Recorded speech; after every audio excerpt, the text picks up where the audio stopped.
大家好，我是王定宇，欢迎来到308高地。每个礼拜四的晚上7点半，我们在308高地以台湾为中心，我们来思考这个地方的区域地缘政治或者区域安全、外交、军事种种的议题。那每一次我们都会邀请一些好朋友、专家好朋友因为坦白讲，很多事情我们并不了解，我们透过这些专家的他们的专业知识来了解一些国际上重要的事件，特别跟台湾有关。那每个礼拜4、7点半我们会首集更新那也希望如果你还没有订阅的，请你按下订阅按赞、分享、开启小铃铛。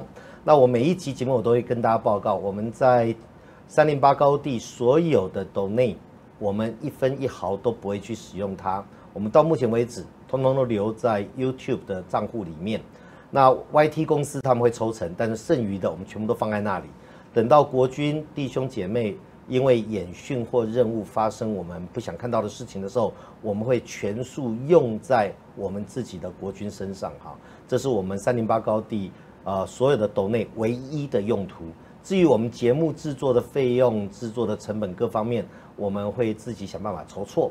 那同时在跟我们节目联播的还有筱君的台湾 plus， 我特别感谢筱君姐她提供一个这么好的摄影棚，这么好的硬体，然后而且在我们节目播出的时候也跟我们联播，也提供很多宝贵的意见，可以说是坚持台湾立场非常重要的一个媒体平台。如果你收看他的节目的，透过他平台看到我们，请记得在 YouTube 上面找一下王定宇，在308高地一样订阅、按赞、开启小铃铛。那在他的节目斗内呢，通通由他来全使用。我也鼓励大家对于筱君的台湾 plus 多多支持。另外，在敬天电视台也同步联播我们的节目，非常谢谢敬天电视台的陆总除了跟我们联播以外，他们节目那边的斗内呢，他说他跟我们一样，全部放在那里，等我们要用的时候呢，跟我们一起全数用在帮助国军身上。好，这个是谢谢，尤其我们每个礼拜有好几位老朋友都固定当做零存整付，都固定在那边斗内我觉得改天要把你们的真实姓名资料要写下来。那我希望不要用，如果有一天要用的时候，应该用你们的名义把这笔款项捐出去了那我们今天又来到了 This is a book 英文课 English version那 Today we have two, I think my good friends and very influential YouTuber, celebrity, KOL, you name it. One is Tony Hu Zhendong, Tony Hu. Hi, everybody. Yeah. He is a former Pentagon China and Taiwan Affairs officer and a former general manager. General manager is big. General manager of Raytheon Taiwan branch. And the other one, everybody knows him. Last time he joined our show, and when I on the high-speed rail, some guys just come to me say, "Hey, Topher is good. Ask him come to your show more often." And they say, he also said Tony is good. The only one didn't be mentioned good is me. Okay? Oh no, so, Topher, U.S. Army veteran and Iraq War participant, and he has his own YouTube name, Uncle Topher. Uncle Topher. Yeah, Yes. Uncle Topher. Thank you. How's the typhoon in Kaohsiung? It was a little noisy. Yeah. A lot of rain kept me up at night, so didn't sleep very well. Sorry. Yeah. So sometimes if you are afraid of typhoon, it's okay. It's fine. It was just noisy. I'm not afraid. But that's a noise. Yeah. It's so windy and damage some buildings and some signs. When I was a child, a lot of my childhood was in a part of the USA called Tornado Alley. So I had tornadoes all summer growing up. I'm very used to that. There are movies about that, Twisters. Yeah. Yeah. But in Taiwan, it's quite rare to see a tornado in Taiwan. Yeah. So move to the topic today. We try to talk about Taiwan neighboring country, important friends. We always mention the first island chance. First island chance starts from maybe Korea or Japan, and Okinawa to Taiwan, then Philippines. So this first island chain, Taiwan in the middle, and north part will be Japan, and the choke point will be Miyako Strait, and southern part will be Philippines, and the choke point will be Bessie Channel. Right. And these two choke points, it's choke to China submarine and their maritime capacity. Yeah. So the first island chain is very important, and we quite seldom discuss about individual role of this island chain. So today we want to focus on Philippines, our south part, good friends, and there are thousands of Filipino in Taiwan. They provide their energy, experience to help Taiwan in economic affairs. We appreciate that. So the first question will be people. Okay. If we talk about some strategic position, military capacity, but sometimes politics or people do the most important role. Yep. So I would like to ask Tony, the former president of Philippines is Duterte. Duterte, he was escorted from Philippines to Netherlands. Now is in the process of International Court of Justice. So he got arrested by current President Marcos and escorted to Netherlands. In any country, democracy country, this is going to impact a lot, damage the partisan relationship, and causing some turbulence in domestic political environment. So the former President Duterte and the current President Marcos, what's the lesson we Taiwanese can learn from their attitude, their approach to China? I think Marcos was elected, Bongbong Marcos was elected, became president in June 2022. And initially he wanted to have a very friendly relationship with China.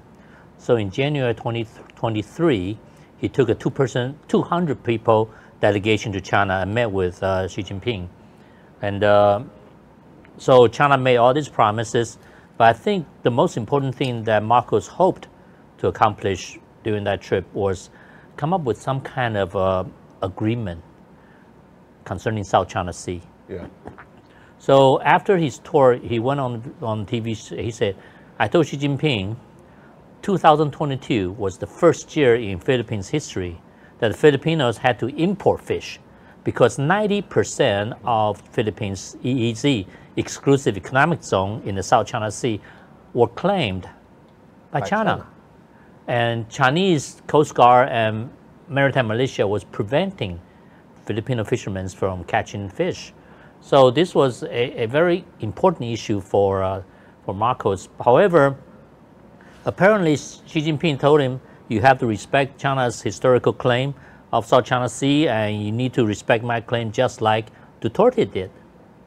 So at that point, I believe President Marcos realized the appeasement method that Duterte was using useless. It's useless. They have not achieved anything. China still stick to their claim, and Duterte's willingness to appease China was viewed by the PRC as a weakness. They continue the pressure. So I believe at that point, Marcos, after he came back from China, decided to take a different approach, the strength approach. And I believe that is the lessons learned Taiwan needed to take from, because Philippines tried the appeasement approach, tried to be nice, hoping China would be nice to them. That doesn't work. So now the Filipinos are building up their defense, are building up their coalition of friends to help strengthen their ability to counter China. Yeah, Philippines, they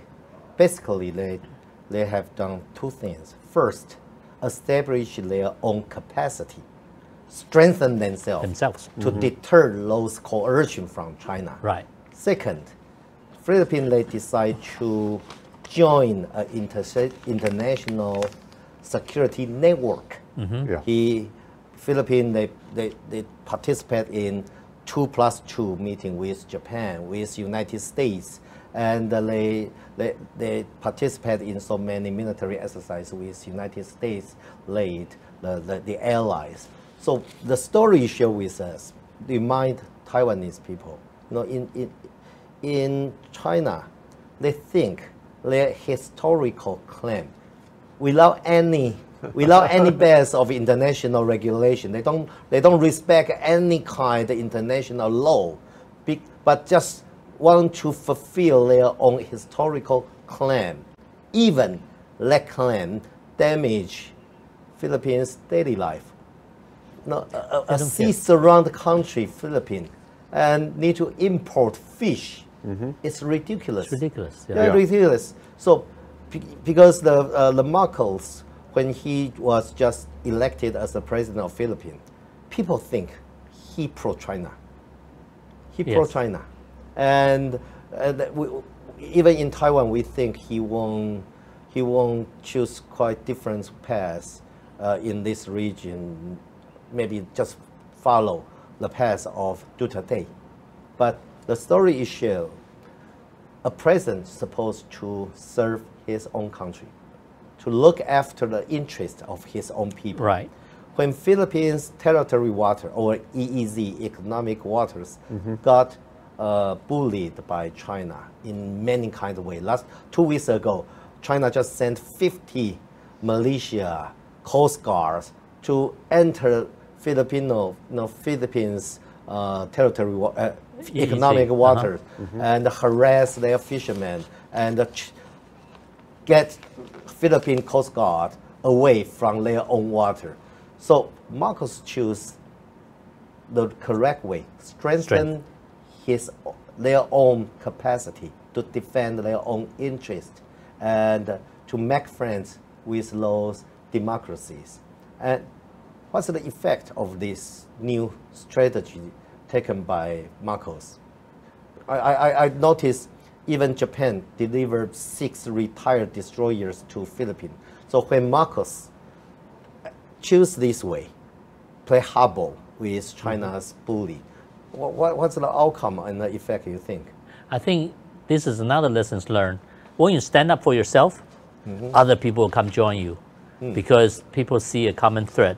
Because Japan sees the common threat, China, with Taiwan and the Philippines. So Japan is changing its role from purely worry about Japanese interests up north in Northern Pacific. Now they realize their national security is actually tied with Taiwan and the Philippines, and it's important to ensure, especially in this case, the weakest link is the Philippines.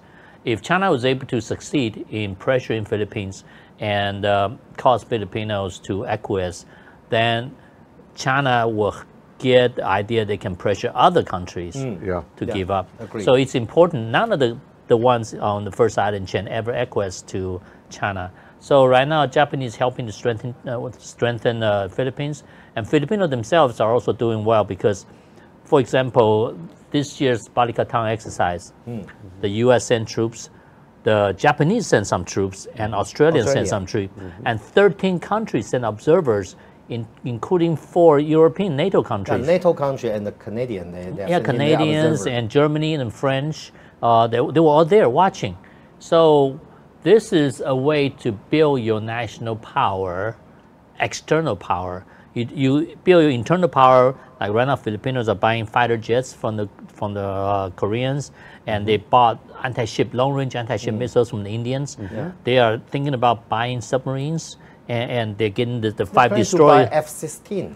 Yes, the United States is considering selling them the new Block 70s, F-16s. So all these years that they have not been buying self-defense systems other than helicopters and stuff, now they're buying serious weapon systems just so that they can deter China and try to exert some strength to protect their own national interests in the South China Sea.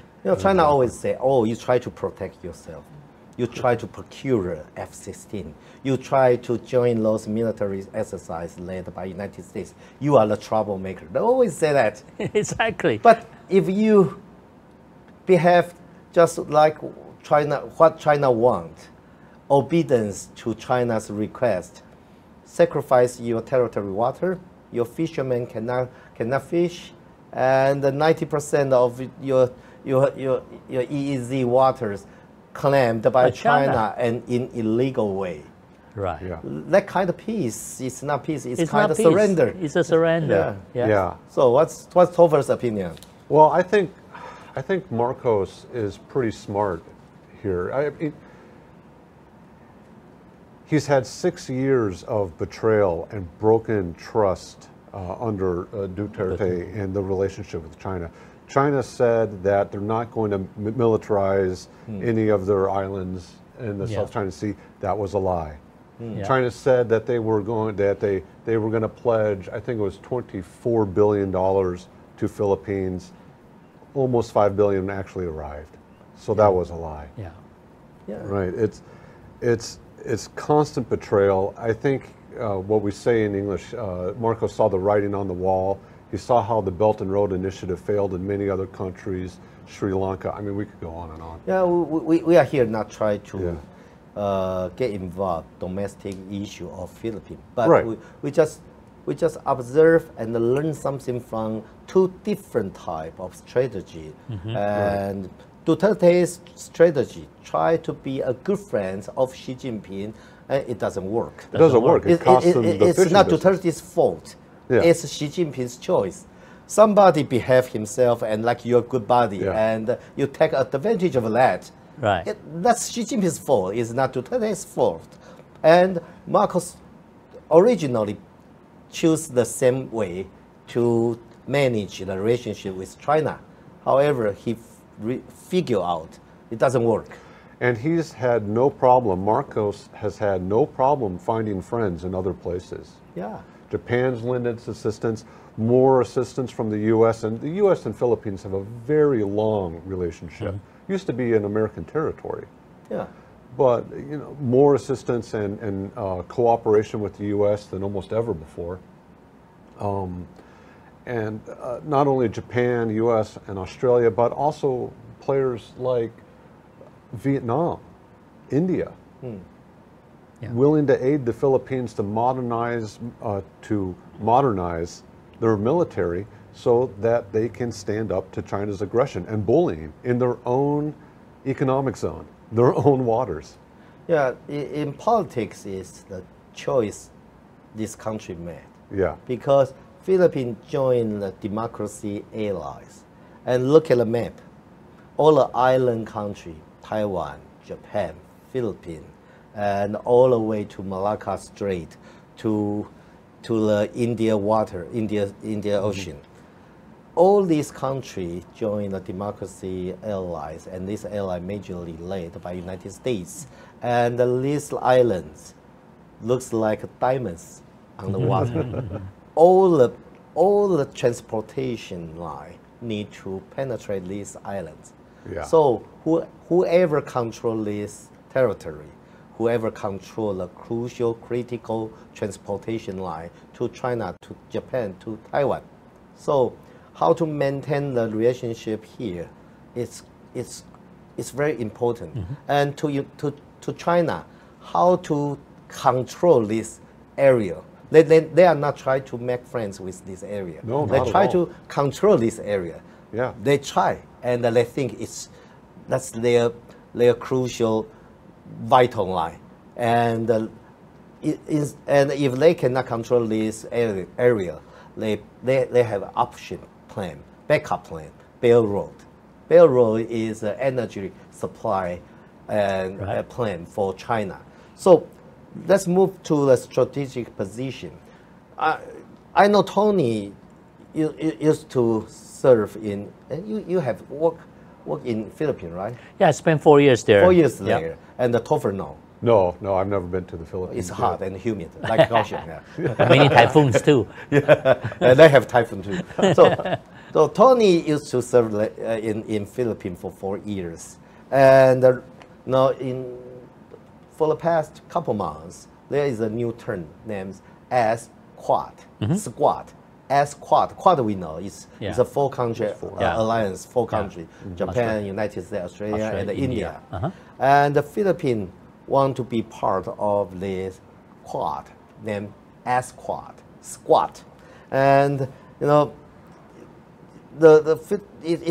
its plan is to reshaping the first island chain: Japan, United States, and the Philippines. And why Philippines is so important to Squad to this region? Because if you look at the first island chain, as I mentioned earlier, if any one of those falls, then it actually affects the security of the other members of the first island chain. So plus, this area is important for global commerce, global transportation. So a free and open Pacific has always been the U.S. Strategic objective in this region. And so Philippines plays an important role because where it sits. And for Australia, certainly, it's an important location for Australia to ensure it's secure. So Filipino is a natural member to be added to the squad, and I believe it will be. And in the meantime, what Philippines gets out of it, it gets into a coalition. Once again, it's trying to build national strength, not only internally, buying more defensive weapons and protect itself, but through diplomacy and coalition, externally builds national power to protect its national security. Yeah. So, Philippines, the location itself means a lot. A lot. Yeah. Means a lot. Yeah, very strategic. Sometimes we say, your country located in a beautiful place, and the beautiful place becomes some kind of lure. You can cause in so many invasion. So during World War II, Sure. Japan invaded Philippines and occupied there. So Philippines is strategic importance to this region. But I want to ask Topher. Topher is a soldier, Right. and look at the map. What's the importance? What's the value of Philippines to defend Taiwan about this issue? Well, it's almost like a set of dominoes, right? That's the game where if you knock one down, the rest will follow. If any one of these islands fall in the first island chain, then the rest are sure to follow. It weakens their position so much. So if China takes Taiwan, Philippines is next on the menu.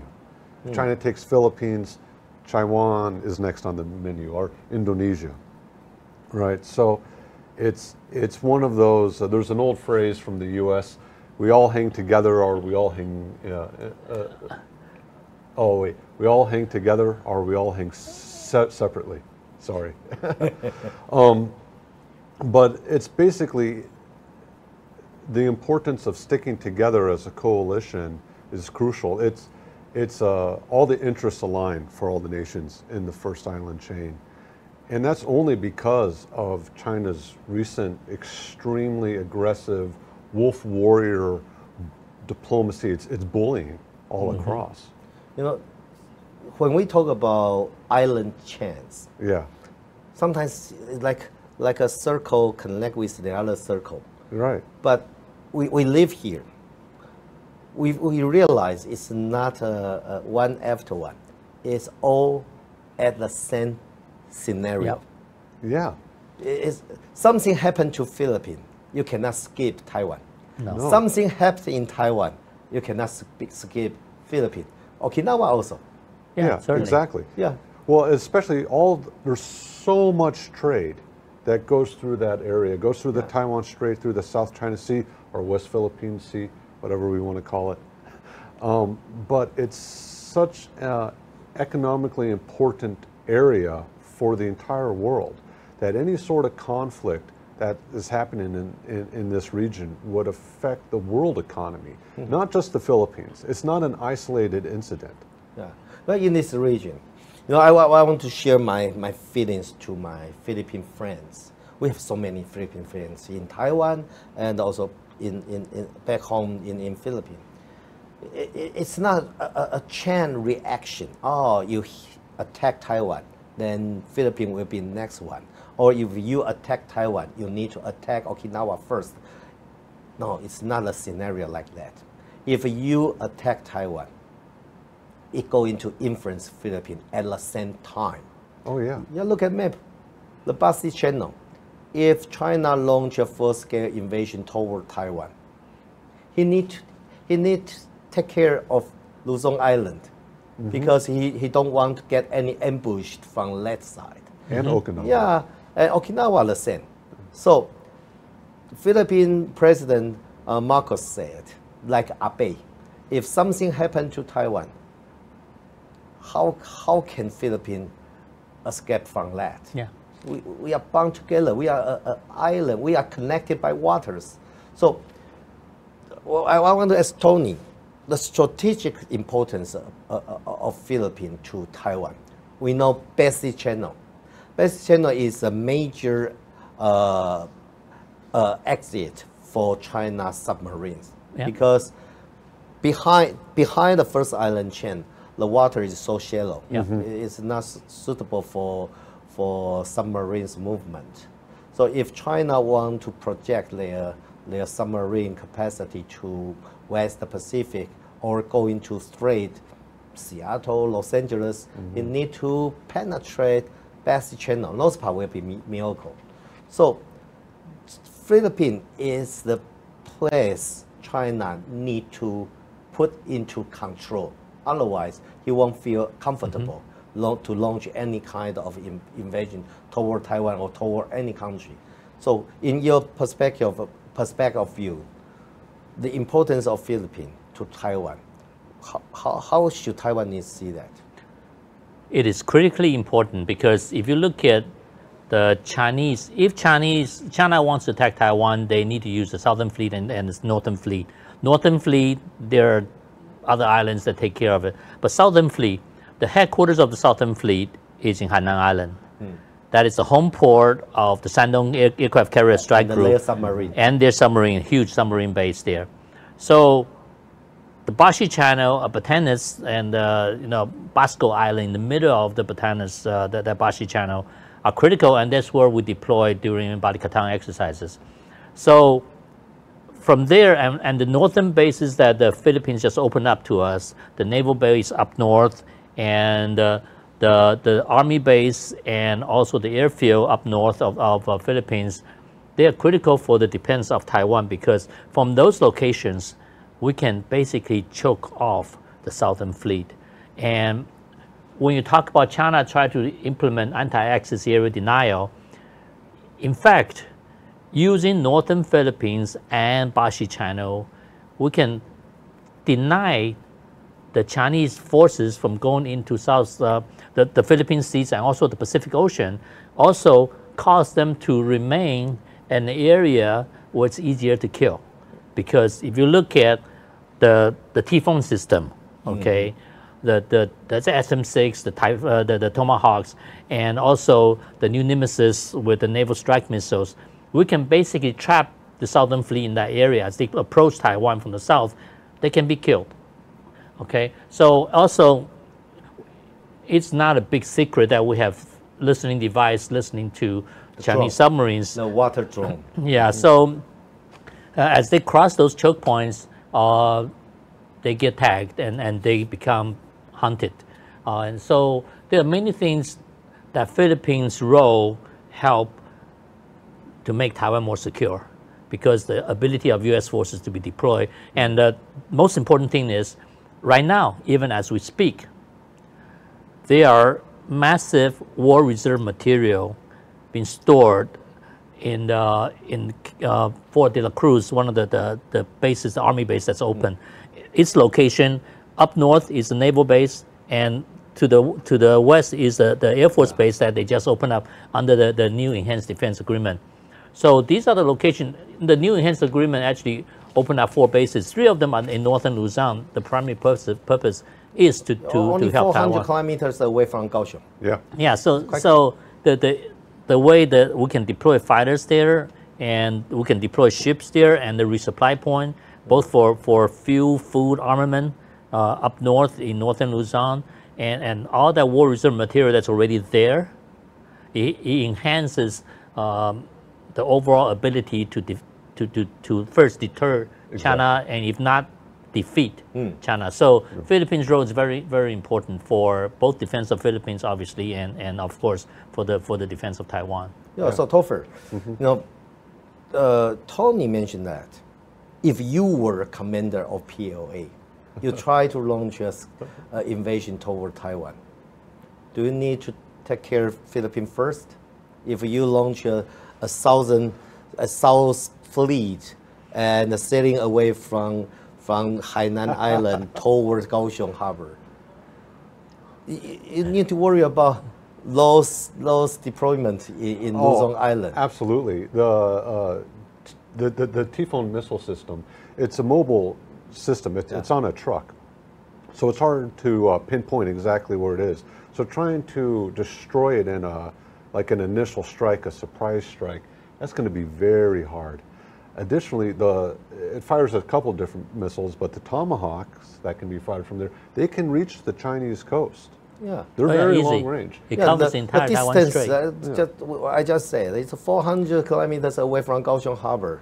Oh yeah. So all the equipments they deploy on the island of Philippines can reach any point in Taiwan Strait. And in South China Sea South also. China Sea. And South China Sea. And there are 4 new military bases Philippines provide to United States and 5 the older one. Old one, yeah. I think there's 9 total. It is right? 9 total, right. 9 total. And majorly is the Luzon Island, the 4 military bases. Yeah. So if China dare to attack Philippines first, because we know there are treaty between the United States and the Philippines. So this raised my curiosity about this is people think Philippines they don't have very powerful air force and navy. Right.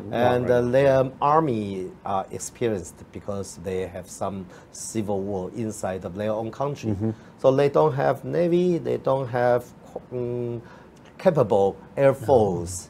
So with Philippines just a platform for allies, or based on what we discussed in our first period of our show, Marcos decide to strengthen their own capability. Right. So will Philippines become a strategical pivot or a gap, a weakness to this region?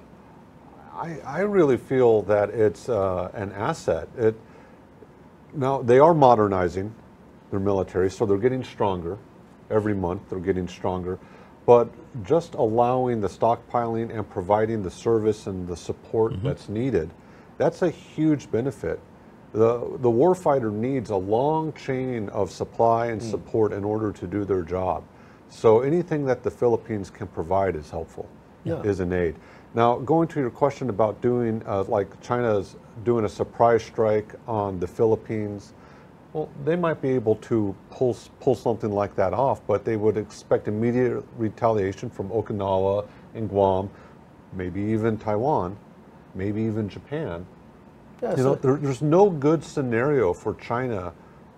If they try to attack Philippines, we can have the same sentence.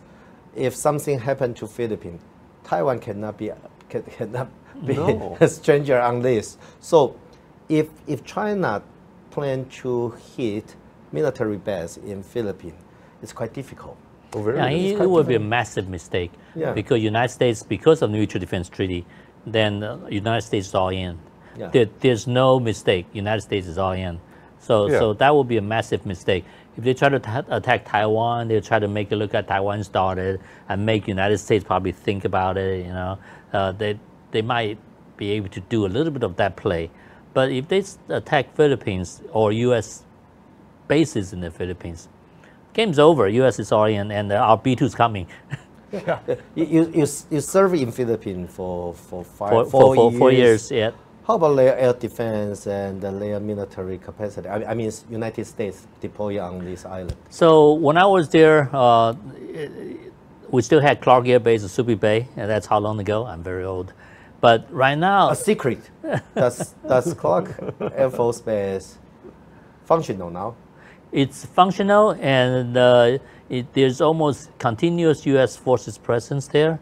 It's not one of the 9 bases, but in fact, yeah, it's not in the 9. We are pretty much, when I was there not too long ago, F-35B was there, and KC-10 was there, C-130J was there. In a previous trip, I went, and the V-22s were there. That's active military base. It's continuous presence almost. So right now, when we talk about these different systems, and we had a picture earlier also where the Patriot system was there. As Typhoon, the anti-ship system deployed, there is a air and missile defense package with it. Oh, so the pack going to go with Typhoon. Oh, yeah, absolutely, because you cannot send them by themselves. Right. It's a system. It's a whole package. Yeah. So like when we deployed to the island in the middle of the Bashi Channel, the Basco Island, when the Marine sets up their Nemesis, there's an air defense team, Marine mobile air defense team already there. So you always have to make sure you protect what you deploy from air. And also the command and control package that goes with it. Yeah, last time you talked about this in our show. You say any island, if the United States plan to deploy anything, it's a package. It's a package. You need to secure this deployment. Yeah. Before the first airplane even arrive, the security package is already there. That's the first thing we send out there before sending any expensive stuff there. So we should expect that. And so when we do deploy, it's a package approach, and Philippines is very important. So all those locations as we deploy, you will have. Right now, Philippines don't have themselves. Their capability is limited. However, United States continue to augment that with continuous presence. And you read that in the newspaper. We have forces there continuously. Yeah, sometimes F-22, sometimes land there. Oh yeah. Oh yeah, and we have regular exercises with the Filipinos all the time, and so they're getting much better, and certainly their command and control system is fully integrated at this point. So two things here. First, plus clock. That means 10, not 9. Not 9 military bases. Yeah, that's true. Bases in Philippines. Second, I respect. May I correct that? USS, a U.S. carrier group was just in Manila. Yeah. So the Navy base just next to Manila City called Cavite, we also have access, but it's not on the list. Yeah. So more than 10. More than 10. Okay, it's a secret. Your government is secret, but we all know your United States military capacity presence in Philippines. It's not only about Philippines. It's about Taiwan. It's about the region. Whole region. The region. About the whole region. Yeah. And I respect Philippines president, his effort to strengthen their self-defense capacity. I respect that because you need capacity to take care of your own country. Sure. Oh yeah. Not on somebody's pity. Sure. Yeah. So Marcos choose the right path, and it's not easy. Yep. And they enhance their own capacity of defense, plus the platform, those 9, 10, 11 military bases provided to United States. These two capacity combined together, Philippines may be the strongest military presence in this region, plus United States military there. In Southeast Asia, absolutely. Yeah, the strongest one. Yep. Yeah. So back to Topher. So Philippines, of course they have their own very unique spatial political environment. Yes, they do. Yeah. Very unique. And I want to ask you this question because now you live in Taiwan. You used to serve in Middle East. You travel around. How to enhance, how to strengthen relationship between Taiwan and the Philippines? this is a quite important question to Taiwan, because if we regard our neighboring country like stranger, or we are not familiar with each other, you cannot count on them provide any help when a robber run into your door. So, according to your personal experience, any suggestion to enhance this relation between our two countries? You know, one thing that Marcos has done, which I think is brilliant, is he has shown a spotlight on all of China's bullying in the South China Sea, where his predecessor, Duterte, tried to ignore it and cover it up.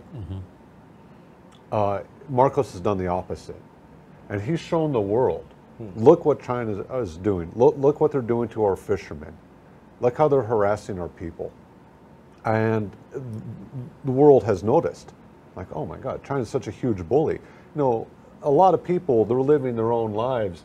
They don't have a lot of time to think outside of their own life and what's happening around the world. But when they see this same behavior popping up on their social media, on their news at night, they're going to take notice. I think Taiwan should maybe follow suit and try and broadcast this message of all the wrong things that China's doing to Taiwan, all the bullying, and try and push that out a little bit further. Look at how China's cutting our internet cables, right? Look how they're harassing our citizens when they are trying to do business in China. You know, Taiwan, over the past 20 years, has invested a lot of money and a lot of technology in China, and China has used that money to turn around and bully Taiwan with it, and other countries. You know, as an administration, to show those negative coercion from the other country, it's quite important, because we are democracy, we are open country, open society. If your people realize what's going on the sea, then people will support their own government to do something to defend ourselves. If you just cover it up, they are good friends, they do nothing to bully us. It's the wrong way. Right. And besides that, I think between Taiwan and the Philippines, so many things we can do together. Taiwan, we are good at manufacturing things. We can help Philippines establish industrial park, manufacturing anything to export to some market, hand in hand. You know, so many labor from Philippines helping Taiwan establish our industrial capacity. When they go back to Philippines, they can be their own boss, start their own business, become supplier to Taiwan businessmen. And this supply chain established can strengthen the relationship between our two countries and the people, because democracy, people, means everything. People elect president, people elect parliament, and the parliament make policy. So how to enhance bilateral relationship? I think try to benefit each other, take care of each other. So I always, sometimes I have talk with our minister, economy minister. Yeah, maybe we can try, just like before Japan, they put some assets in Taiwan and make Taiwan become their supplier to Panasonic, to Sony. And when Taiwan learn how to build things, we can start our own business. It's like a fleet. Economy fleet. So now we can expand this fleet to Philippines. Make them richer, make them have some relationship with Taiwan in economy and the school, Medicare, a lot of things. And the Southeast China Sea, fishing, how to make fishermen living in some better life. And during the storm, the typhoon attack, what I know, Taiwan, we send our cargo, air cargo plane to deliver some humanitarian resources to help our neighboring country. So I want our Philippine friends realize we are connected by waters, by a lot of things. And in this first island chain, we're supposed to be something more than neighboring countries. So if you're from army, if the military conflict occurred, China using their South Theater, right. East Theater, Central Theater to launch the full-scale invasion.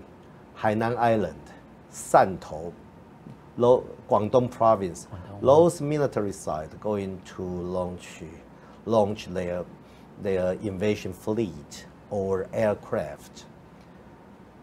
During that, if that worst scenario occurred, what's the role of Philippines? I mean, strategic role and military role.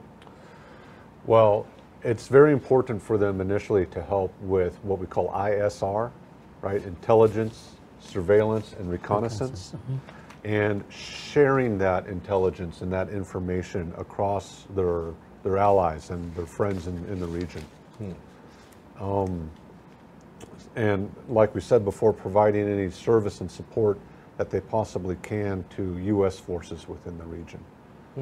You know, we every day our Air Force try to manage the harassment in Southeast ADIZ. Yeah. And yeah, maybe Tony can share your opinion about this. If the military conflict occurred, what's the role of Philippines or Luzon Island? I think certainly it will be a launch point if the United States is involved. If the United States is not directly involved yet, then as Topher said, it's a location we can deploy our ISR assets and fly out of there and monitor the Chinese forces in addition to our space assets. But if the war starts, then if United States continue to have access to those bases, then basically the Chinese Southern Fleet is in trouble, because we can have surface launch anti-ship stuff and air launch anti-ship stuff against it at the same time, and watching them, have the ability to watch them. And I'm not sure our submarines will get into that area. Our submarine probably sit and wait for other sources and try to kill them in other locations. But as far as surface fleet goes, I think China's Southern Fleet will be in deep trouble because of our ability to have launch points from the Philippines. The view of the importance of Taiwan to U.S. national security strategy, I think that's consistent.